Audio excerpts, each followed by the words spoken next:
we got this assignment, we were instructed to look at a document that really wasn't a document. We were instructed to look at a file released August 27th, I believe, 2011, by the White House.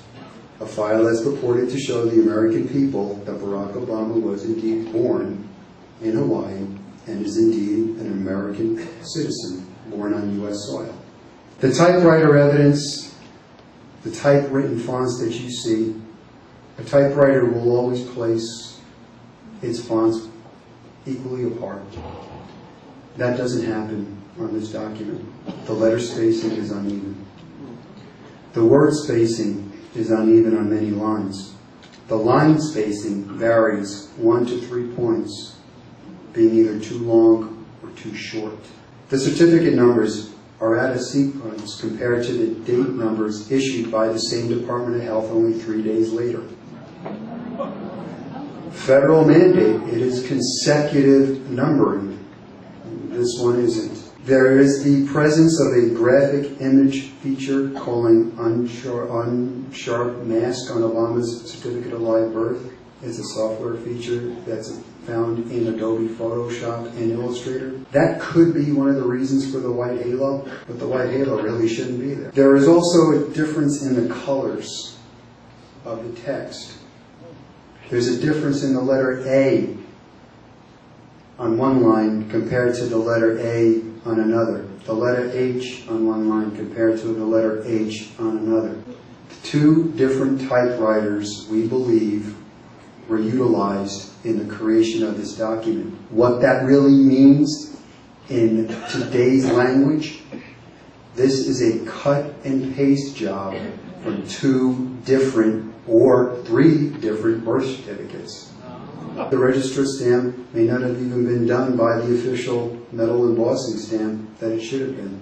The problem with this is we refer to it as a document, and you can't refer to it as a document, because what it really is an electronic file. When we took that document and opened that document up, we found anomalies in that document, like a lot of other people found. Within about 30 minutes of that thing being launched on the internet, that the president himself said, "This is proof positive of my birth," people in the citizenry, software people, were going, "Oh my God, this is fake." The document could be opened up in a certain file and it would show links and layers, Adobe Acrobat. Links and layers to us didn't in and of itself really indicate anything. What really did were the facts that it had links and layers that contained specific information, and that we found troubling. At first glance, the document appears to have only one layer. However, a quick glance at the links palette indicates that there are many layers, 9 layers to be exact. As we turn each layer on and off, note the information each contains. As layers 1 and 2 are turned on and off, they appear to contain no information. As we will see later, nothing could be farther from the truth. Keep your eyes on box 20, 22, and the date stamp at the bottom of the page as we click layers 4, 5, and 6 on and off. Layer 7 contains the state registrar's stamp, layer 8 most of the type, and layer 9 the green safety paper background. Perhaps most troubling is the way the date stamp and the state registrar's stamp at the bottom of the page can be moved around the page in their entirety once they've been selected. As you can see, both the date stamp and the registrar's stamp can be moved anywhere you want in one piece. No green background going with it, lifted cleanly off the document. The green safety paper background, the safety paper, it's called that, or security paper, because it gives you the secure feeling to know this is an official document and can't be scanned into a computer or played with. That can be turned on and off. So what does that start to tell us? Well, from a law enforcement perspective, just the mere fact that the register stamp can be moved, the mere fact that we learned that the register stamp was imported into that document from an unknown source, right then and there would have been enough for us to declare the document null and void. This immediately caught the attention of Maricopa County Sheriff's investigators. A 10-year-old can look at that birth certificate and know it's not real. To pick up and move the state register stamp, which is the very item that gives this document its authenticity.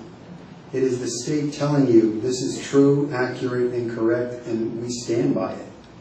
We can pick it up and we can move it. The date stamp that tells you the day they came to that determination can be picked up and moved.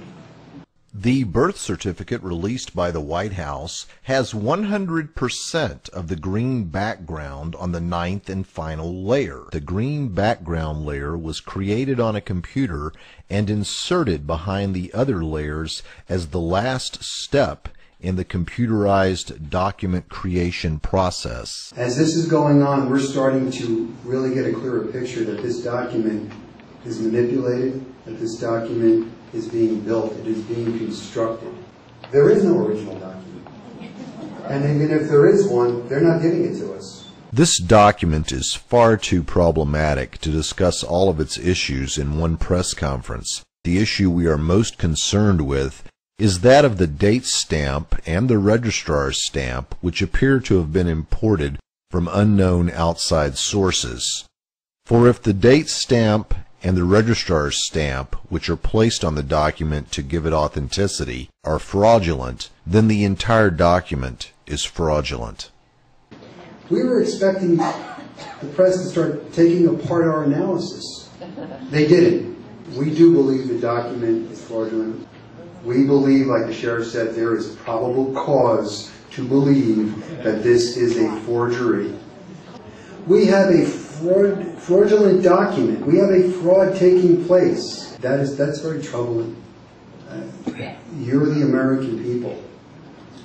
You would think that the person holding the highest office in the land would be able to produce a legitimate birth certificate.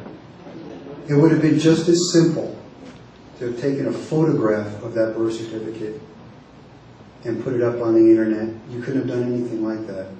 It would have been just as simple to go to the Department of Health in Hawaii, take that document, put it encased in bulletproof, nuclear-proof glass if it's that important to you, and put it on display for the public to go and see. He doesn't have one. I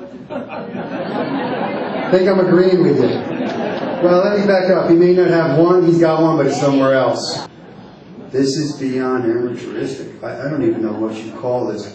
Felony.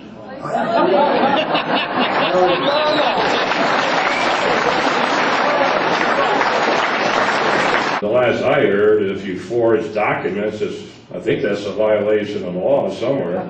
If you did it, you'd be in trouble big time.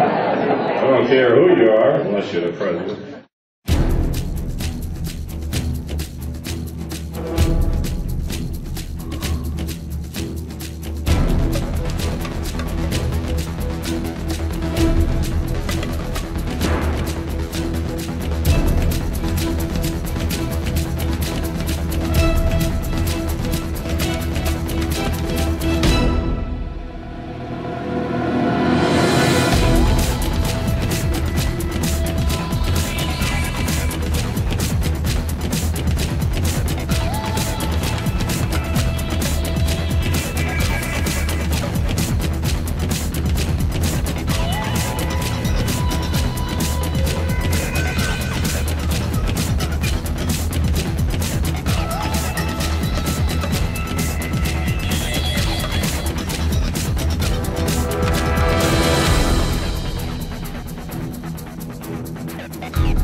And the mainstream media continues to black this out. They won't report on it.